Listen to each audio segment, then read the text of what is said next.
हमारे YouTube channel. देखो, हमने जो बात की थी प्रीवियस लेक्चर्स में कॉन्वेक्स सेट पे बात की थी और ट्रांसपोर्टेशन प्रॉब्लम और असाइनमेंट प्रॉब्लम पे हम बात कर चुके हैं। देखो, जो आज हम बात करने जा रहे हैं वो लीनियर प्रोग्रामिंग प्रॉब्लम में बात करने जा रहे हैं। अब ये सोच रहे होंगे कि भाई हमने पहले ट्रांसपोर्टेशन पे बात कर ली, फिर असाइनमेंट पे, फिर कॉन्वेक्स पे। तो देखो, हमने एग्जाम के पॉइंट ऑफ व्यू से इंपोर्टेंट चीजों पे हम बात कर रहे हैं। अब कहोगे जी देखो, क्या फिर ये भी इंपॉर्टेंट है हमारा exam of point of view से? तो देखो, इंपॉर्टेंट तो है, और दूसरा, अब जब तक हमें लीनियर प्रोग्रामिंग के बारे में नहीं पता होगा तो आगे की चीजों के बारे में हमें पता नहीं होगा। अब आगे की चीजों के कैसे, मतलब हम यहाँ पे ग्राफिकल मेथड पढ़ेंगे, सिंप्लेक्स मेथड पढ़ेंगे, ट्रायल मेथड पढ़ेंगे, और revise simplex method, integer programming, duality वगैरह वगैरह, ये सारी चीजें पढ़ेंगे। तो इनको पढ़ने के लिए हमें लीनियर प्रोग्रामिंग का पता होना जरूरी है। तो अब बात करते हैं लीनियर प्रोग्रामिंग। लीनियर का मतलब, तो देखो यहाँ पे इस चैप्टर में हम क्या करेंगे, लीनियर प्रोग्रामिंग को बनाना सीखेंगे, ग्राफिकल की हेल्प से इसको सोल्व करना सीखेंगे, वगैरह वगैरह। तो अब हम बात करते हैं यहाँ पे, सबसे पहले देखो लीनियर प्रोग्रामिंग प्रॉब्लम। उससे पहले कुछ चीज जानेंगे कि लीनियर प्रोग्रामिंग का जो यूज हुआ था, ये ऑपरेशन रिसर्च में यूज होता। और ऑपरेशन रिसर्च जो यूज हुई थी वो हुई थी सेकेंड वर्ल्ड वार में। जो सेकेंड वर्ल्ड वार हुआ था 1939 से 1945 के बीच हुआ था। तो सबसे पहले इसको जॉर्ज जेंटिस ने मिलिट्री में यूज किया था। अब तुम सोच रहे होंगे भाई मिलिट्री में किस तरीके से यूज किया। देखो, मिलिट्री में क्या है कि बहुत सारी चीजों की जरूरत पड़ती है। जैसे कि मान लो अगर हम बात करें कारतूस की, भाई जंग को लड़ने के लिए क्या चाहिए, कारतूस चाहिए। और कारतूस किसको कितना देना है, किस तरीके से देना है, किस सैनिक को कितना, वगैरह वगैरह, ये चीजें। फिर दूसरा, अब वहां पे क्या कारतूस, ये तो कारतूस की बात होगी। फिर खाने की बात होगी, किसको कितना खाना देना है, किसको कितनी मेडिसिन देनी है जो घायल हुए थे उनको। तो इस तरीके से इसको जो हमारी एलपीपी को यूज किया गया। ठीक, अब हम बात करते हैं कि एलपीपी वहां पे तो वो सेकंड वर्ल्ड वार में यूज। अब यहाँ पे कहूँ, देखो अब जो इसका सबसे ज्यादा यूज हो रहा है वो तो हर जगह यूज हो रहा है। जैसे कि मान लो हम इंडस्ट्री में बात करें, कंपनीज में बात करें, तो ऐसी बहुत सारी चीजें, फैक्ट्री वगैरह, इन सभी चीजों में किसका यूज किया जा रहा है, लीनियर प्रोग्रामिंग प्रॉब्लम का ही यूज किया जाता है। अब बात करें छोटे घरों में, जिस छोटे घरों में भी लीनियर प्रोग्रामिंग का भी यूज कर सकते हैं और करते भी हैं, लेकिन उन्हें पता नहीं होता, लेकिन करते हैं उनको। जिनको पता होता है वो चीजें अपने बड़े आसानी से हैंडल करते हैं, और दूसरा उसको उसी तरीके से उसको लेके चलते हैं। तो ठीक है, ये होगी हमारी लीनियर प्रोग्रामिंग के बारे में। इसका यूजेस भी पता लग गया होगा तुम्हें। ठीक, तो अब हम इसको इसके बारे में जानेंगे, ये लीनियर प्रोग्रामिंग प्रॉब्लम है क्या। तो देखो भाई, लीनियर प्रोग्रामिंग प्रॉब्लम है, मैंने इसकी डेफिनेशन लिखी हुई है कि लीनियर प्रोग्रामिंग प्रॉब्लम, शॉर्ट में लिखेंगे इसको एलपीपी। अब लीनियर प्रोग्रामिंग प्रॉब्लम मतलब, जैसे यहाँ पे लीनियर का मतलब क्या है, रेखिक। तो यहाँ पे जो प्रॉब्लम होगी वो हमारी क्या होगी, लीनियर होगी। ठीक है, और जो लीनियर प्रोग्रामिंग प्रॉब्लम, यानी कि जो प्रॉब्लम है उसको प्रोग्राम जो किया गया है वो कैसे किया गया है, लीनियरली प्रोग्राम किया गया है। अब लीनियरली कैसे प्रोग्राम कर सकते हैं, जैसे मान लो कोई भी एक कारखाना है, ठीक है। तो कारखाने में क्या है, मान लो इसको मैंने सी से डिनोट कर दिया, ठीक है। वर हाउस की बात कर देते हैं, वर हाउस, ठीक है। ये कोई कारखाना है, उस कारखाने में क्या है, मान लो सपोज करो चेयर और टेबल्स बन रही हैं, ठीक है। टेबल्स और चेयर बन रही है, तो उन्हें बनाने के लिए कुछ मटेरियल लगा है, कुछ फिर जब बनाएंगे तो मटेरियल तो कुछ कितनी बनानी भी होगी। जैसे मान लो कितनी बनानी, वो अभी नहीं मान ले कितनी बनानी है, लेकिन बनाने के लिए उसे एक कॉस्ट चाहिए कि कितनी कॉस्ट उसे लगेगी, फिर उसमें प्रॉफिट देखा कितना बनेगा, तो वगैरह उस चीज को देखने के लिए हमने क्या बनाया, एक लीनियर प्रोग्रामिंग बनाई। जो प्रोग्रामिंग होगी वो लीनियर होगी। उस लीनियर में क्या होगा, जो भी चीजें यहाँ पे चेयर है और टेबल है, इन चेयर और टेबल को कुछ मान लेंगे, जो मानेंगे वो होंगे हमारे वेरिएबल, ठीक है। और वो किस फॉर्म में होंगे, हमारे लीनियर की फॉर्म में होंगे, यानी कि देखेंगे उनकी पावर 1 होगी। ठीक, तो यहाँ पर हम इसी के बारे में जानेंगे। तो लीनियर प्रोग्रामिंग है क्या, देखो, the linear programming problem in generally called और ऑप्टिमाइजिंग का मतलब यानी कि लीनियर प्रोग्रामिंग को क्या है, जनरली हम ऑप्टिमाइजिंग बोल देते हैं। ऑप्टिमाइजिंग का मतलब यहाँ पे ये है कि वो या तो मैक्सिमम होगा या ही क्या होगा, वो मिनिमम। दोनों कभी भी एक साथ नहीं हो सकता, ना तो मैक्सिमम हो सकता है और ना ही क्या हो सकता है, वो मिनिमम। तो क्या होगा ऑप्टिमाइजिंग का मतलब, या तो मैक्सिमम या मिनिमम। ठीक, a linear function of a variable called the objective function. जो हमारे पास फंक्शन होगा किसमें, लीनियर वेरिएबल में, वो क्या कहलाएगा, हमारा ऑब्जेक्टिव फंक्शन कहलाएगा। ठीक, subject to the set of a linear equation and linear inequation, यानी कि एक सेट होगा जो सब्जेक्ट का, वो क्या होगा हमारे पास, उसको क्या बोलेंगे, इक्वेशन और इनइक्वेशन। जो इक्वेशन और इनइक्वेशन हैं उनको हम बोलते हैं कंस्टेंट और रेस्ट्रिक्शंस। अब सोच रहे होंगे भाई ये कैसे, देखो, तो इसको हम ऐसा समझते हैं जैसे x1 प्लस x2 बराबर 1 कह दो, जिस पर एडिशन है कि इन दोनों का एडिशन किसके बराबर है, ये, या ऐसा हो सकता है, या क्या हो सकता है, ये भी हो सकता है। जो चाहो वो हो सकता है, वो क्वेश्चन के अकॉर्डिंग बात हो रही होगी। जो हमने प्रोग्रामिंग को फ्रेम किया है वो किसके अकॉर्डिंग फ्रेम किया, कैसे फ्रेम किया, वो उसके अकॉर्डिंग आ जाएगी। यहाँ तक कोई दिक्कत। ये हो गई हमारी एलपीपी, और ये सारी एलपीपी जो होगी वो लीनियर ही होगी। क्लियर थी बात। अब हम बात करते हैं ऑब्जेक्टिव फंक्शन क्या है, the function which is to be optimise. जो फंक्शन हमारा ऑप्टिमाइज होगा, ऑप्टिमाइज मतलब मैक्सिमाइजेशन और मिनिमाइजेशन, उसी को क्या बोलेंगे, ऑब्जेक्टिव फंक्शन बोलेंगे। क्लियर। फिर ऐसी बात करते हैं constant, the system of linear equation और इनइक्वेशन और इक्वेशंस। जो भी एक सिस्टम होगा इक्वेशंस और इनइक्वेशंस का, उसी को हम क्या बोलेंगे, कंस्टेंट बोलेंगे। Under which the objective function, जो ऑब्जेक्टिव फंक्शन है उसके अकॉर्डिंग ही होगा। ऐसा नहीं है ऑब्जेक्टिव के अकॉर्डिंग नहीं होगा, ऑब्जेक्टिव के अकॉर्डिंग जो भी हमारे पास इक्वेशंस आएंगी या इन इक्वेशंस आएंगी वही क्या कहलाएगा, हमारा कंस्ट्रेंट कहलाएगा। ठीक है, इतनी बात क्लियर। अब हम बात करते हैं, ये तो होगी हमारी डेफिनेशन। अब तो ये सोच रहे हो ये तो डेफिनेशन होगी, कुछ भाई एग्जांपल देके बताओ ये कैसा दिखता होगा, इसके बारे में बताओ। तो देखो उसी के बारे में हम बात करेंगे। तो mathematical description of general linear programming, तो मैं यहीं पे लिख दूं mathematical description of general linear programming problem, इसके बारे में हम बात करते हैं। तो देखो किस तरीके से बात करते हैं। तो हम यहां पे बात करते हैं, मान लो लेट किया हमने, लेट z बराबर ये है c1 x1 plus c2 x2 plus dot dot plus cn और ये xn। ठीक, ये हमारे पास ये जो कहलाएगा ये होगा ऑब्जेक्टिव फंक्शन कहलाता है ये। ठीक है जी। अब बात करते हैं फिर सब्जेक्ट टू कंस्टेंट वो है हमारे पास a11 x1 plus a12 x2 plus dot dot a1n और ये xn less than equal to या greater than equal to b1, यानी कि कुछ भी हो सकता है इन तीनों में से। ठीक, फिर यहाँ पे a21 x1 plus a22 x2 plus dot dot a2n और ये xn less than equal to greater than equal to b1। ऐसे कहाँ तक, ये हमारे पास हमने मान लिया am1 x1 am2 x2 plus dot dot amn xn less than equal to greater than equal to b, ये तो b1 ये b2 और ये वाला bm। ठीक, ये जो हमारे पास होगी वो तो होगा ऑब्जेक्टिव फंक्शन, ये होगा सब्जेक्ट टू कंस्ट्रेंट।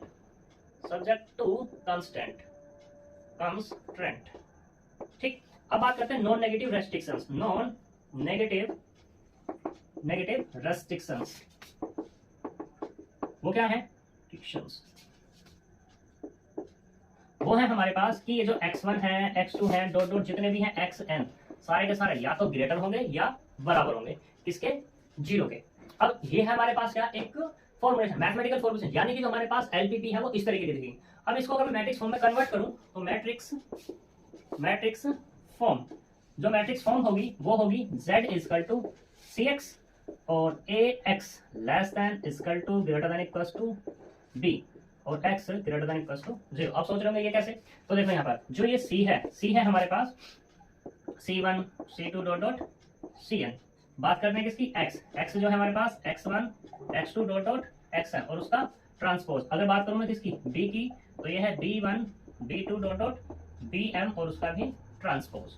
ये तुम्हें सब पता ही है ट्रांसपोज क्या है, ये सी क्या है, ये हमारी कॉलम ये हमारी रो मैट्रिक्स है, ये कॉलम मैट्रिक्स है। ठीक है, क्योंकि इसका ट्रांसपोज लिया गया है स्पेस को बचाने के लिए, ऐसे ये भी क्या है, ट्रांसपोज मैट्रिक्स है। अब ये जो है हमारे पास ये है प्राइस वेक्टर, इसको क्या बोला जाता है, प्राइस वेक्टर। ठीक, ये है हमारे पास रिक्वायरमेंट वेक्टर।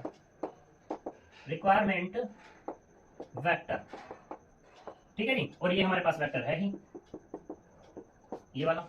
यहाँ तक कोई प्रॉब्लम, तो ये क्या है, इसकी मैथमेटिकल फॉर्मुलेशन है, मैथमेटिकल फॉर्मुलेशन, यहाँ तक कोई दिक्कत। अब इसको हम सीखेंगे बनाना। तो बनाने के लिए देखो, जो बनाने के लिए इस जो हमारे पास ये एलपीपी आई है, यानी कि ये पूरी की पूरी क्या हो गई, ये पूरी की पूरी हो गई हमारे पास एक एलपीपी। अब इस एलपीपी को बनाने के लिए जो रिक्वायरमेंट है वो किन किन चीजों की है, देखो सबसे पहले हमें क्या करना पड़ता है, वेरिएबल चूज करने पड़ते हैं। जो हमारे पास आइटम है उन आइटम को चूज करेंगे और उनको क्या देते हैं, नाम देते हैं।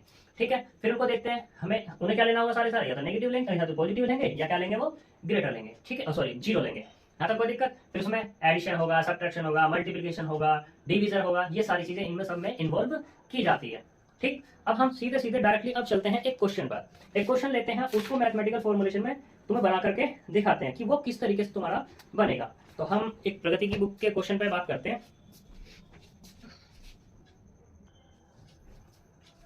तो देखो हमने यहाँ पे क्वेश्चन लिया है कि a furniture dealers deal in any 2 items. एक फर्नीचर डीलर है जो क्या कर रहा है, 2 आइटम्स को डील कर रहा है। एग्जांपल के तौर पे टेबल और चेयर।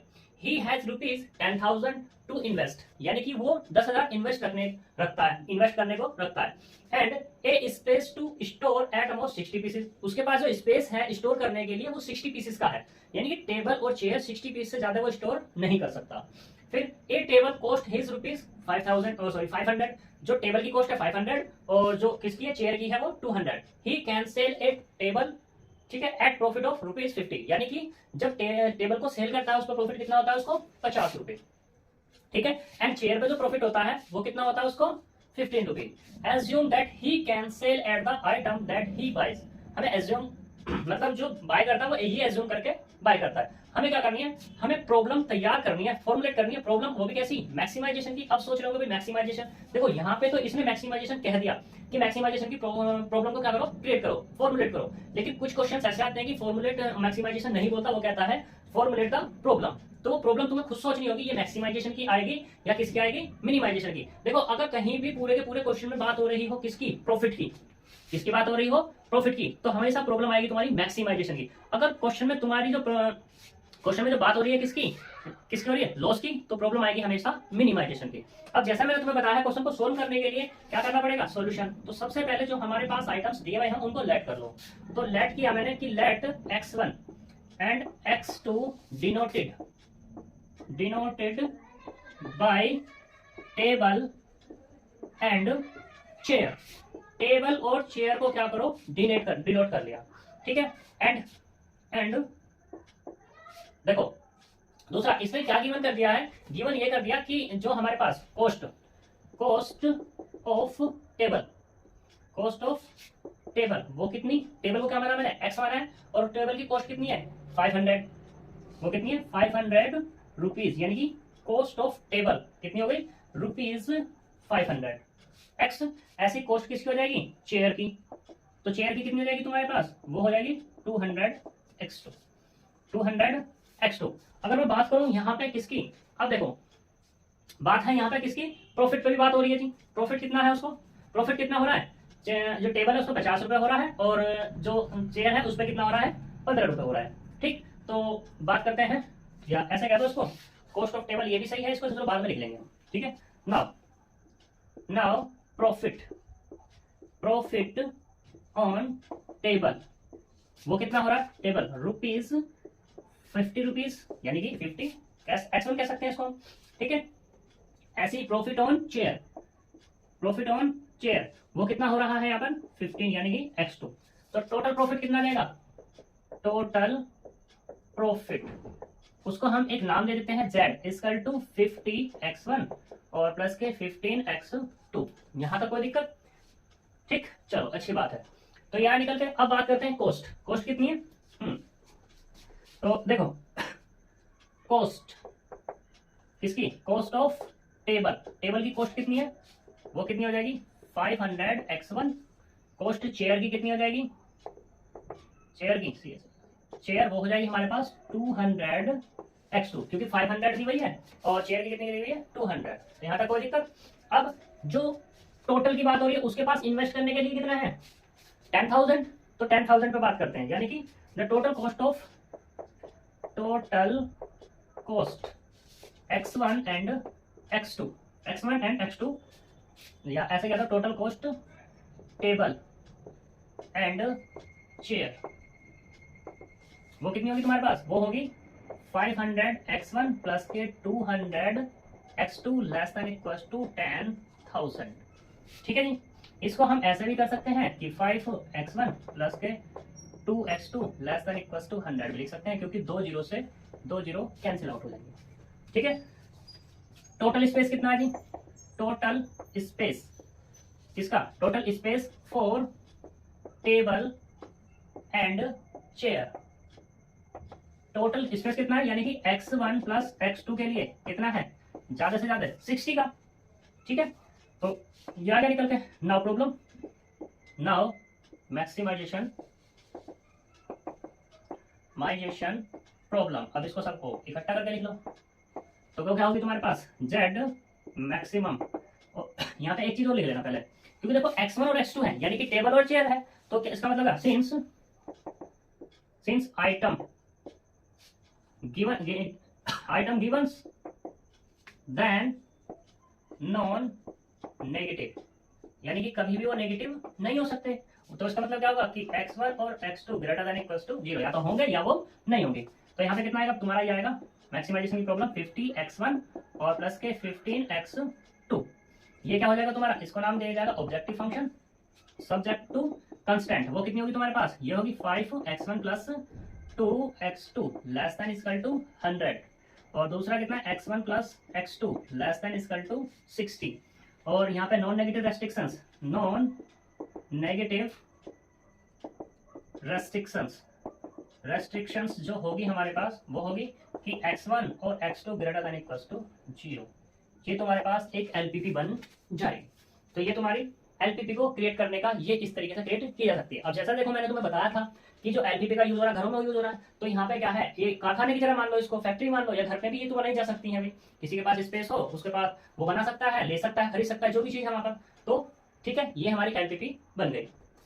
अब एक क्वेश्चन और देख लेते हैं, चलो इस पे, या इतना ही काफी है, बस तुम देख भी सकते हो, ठीक है ना। चलो एक क्वेश्चन और देख लेते हैं, एक टेबल वाला क्वेश्चन देख लेते हैं, टेबल कितनी आसान होती है।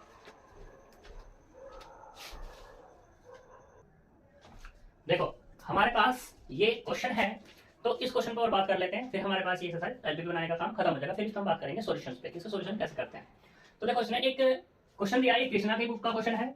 तो according to the medical expert it is necessary for a adult to consume at least 75 grams protein. कोई भी है हमारे पास जो एक मेडिकल एक्सपर्ट है, उस मेडिकल एक्सपर्ट ने बताया है कि जो तुम्हें लेना है प्रोटीन के लिए वो 75 ग्राम तो लेना है प्रोटीन, ठीक ठीक, और दूसरा 85 ग्राम लेना है फैट, और 300 ग्राम्स क्या लेना है कार्बोहाइड्रेट। डेली रिक्वायरमेंट के लिए एडल्ट्स के लिए कंज्यूम किया गया है ये तीनों चीजें, 75, 85 और 300, ठीक। The following table gives the analysis of food items readily available in the market with their respectively, यानी कि जो रीड डेली मतलब जो रिपीटेशन होगा डेली के लिए वो हमें मार्केट में, ठीक है, तो उसके लिए एक टेबल दी गई है, उस टेबल की हेल्प से हमें एलपीपी के बारे में बताना है। तो एलपीपी देखो, फूड वैल्यूज इन ग्राम में पर 100 दिस, प्रोटीन के लिए ये है, फैट के लिए ये है, कार्बोहाइड्रेट के लिए ये है। तो फिर उसने आइटम्स के बारे में बात कर दिया है, ये क्या है हमारे पास, फूड टाइप्स है ये क्या है हमारे पास, फूड टाइप। तो फूड टाइप जो इसने कह दी है वो कौन सी, ए बी सी और डी। ये है एमडीआर यानी कि minimum daily requirement. Minimum daily requirement की प्रोटीन की कितनी है 75, इसकी कितनी है फैट की 85, और कार्बोहाइड्रेट की है 300, ठीक है। कॉस्ट जो दी हुई है इनकी, जो ए आइटम है, ए फूड की कॉस्ट है 3 रुपीज, 4 रुपीज, 2 रुपीज और 1.5 रुपीज, ये इनकी कॉस्ट दी गई है, ठीक है। तो हमें इसके बारे में एलपीपी क्या दिखानी है, कष्ट करके दिखानी है। तो सोल्यूशन के लिए सबसे पहले क्या करेंगे, लेट करेंगे, let X Y and Z be the foods. किसकी बात की गई है, फूड्स की। फूड्स में किसको नाम दिया गया इसने, फूड्स एक्स वाई जेड की बात हो रही ना, तो यहाँ पे फूड्स कितने आएंगे, वो होंगे 4। तो एक्स वाई जेड की जगह तुम यहाँ पे ले लो x1, x2, x3, x4 are foods. कौन कौन से फूड है, A B C and D. मैंने एक में काम खत्म कर दिया, ठीक है, तो इनको हमने मान लिया। अब बात करते हैं यहाँ पे जो टोटल कॉस्ट दी हुई है। देखो ये बहुत आसान है, टेबल से अगर तुम टेबल को बना पाए पहले वाले क्वेश्चन में भी, तो टेबल बहुत आसान हो जाएगी। तो यहाँ पे कॉस्ट दी हुई है, कुछ नहीं करना तुम्हें, सिर्फ ये लिख देना टोटल कॉस्ट।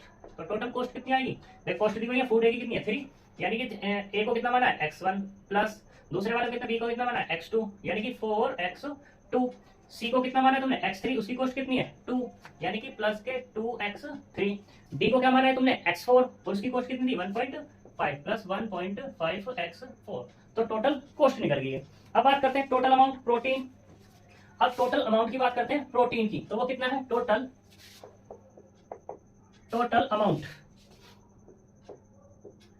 अमाउंट इसका ऑफ प्रोटीन का इन डेली रिक्वायरमेंट के बारे में, डेली डाइट, वो क्या हो जाएगी तुम्हारी, वो होगी यहां से।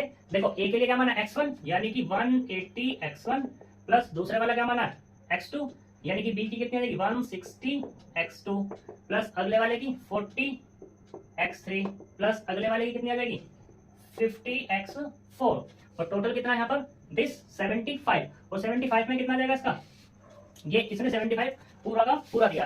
तो ये तो हो गया इसका डेली रिक्वायरमेंट, लेकिन टोटल की अगर बात करें मिनिमम डेली रिक्वायरमेंट की बात करें तो वो कितनी है 75, यानी कि जो कम से कम जो मिनिमम यानी कि कम से कम जो होगी वो कितनी होगी 75 होगी। तो मैं इसको डायरेक्टली ही लिख रहा हूँ ग्रेटर देन इक्वल्स टू 75। ठीक है। सिमिलरली किसके लिए बात कर देंगे हम, सिमिलरली फूड फैट के लिए, फैट के लिए कितना जाएगा अब इसकी बात कर लेंगे। यानी कि फैट में क्या है x1 को ए को जो फूड ए को डिनोट कर रहा है x1 x2 x3 और x4। देखो तुम इसको ऐसे लिख सकते हो अपनी सुविधा के लिए, यहाँ पे इसको x1 लिख लो, इसको x2 लिख लो, इसको x3 लिख लो, इसको x4 लिख सकते हो। अब इनकी क्या करो मल्टीप्लाई कर दो, ऐड कर दो बस।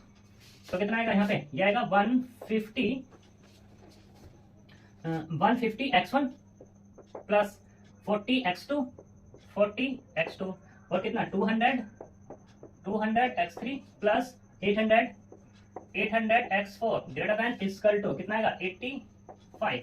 दूसरे वाले का कितना जाएगा कार्बोहाइड्रेट के लिए, कार्बोहाइड्रेट में एक फूड तो लिया नहीं उसने, क्या लिया बी लिया सी लिया और डी लिया, यानी कितना आएगा 70 x2 plus 25 x3 plus 400 x4 और ये कितना है ग्रेटर देन इक्वल टू 300। ठीक।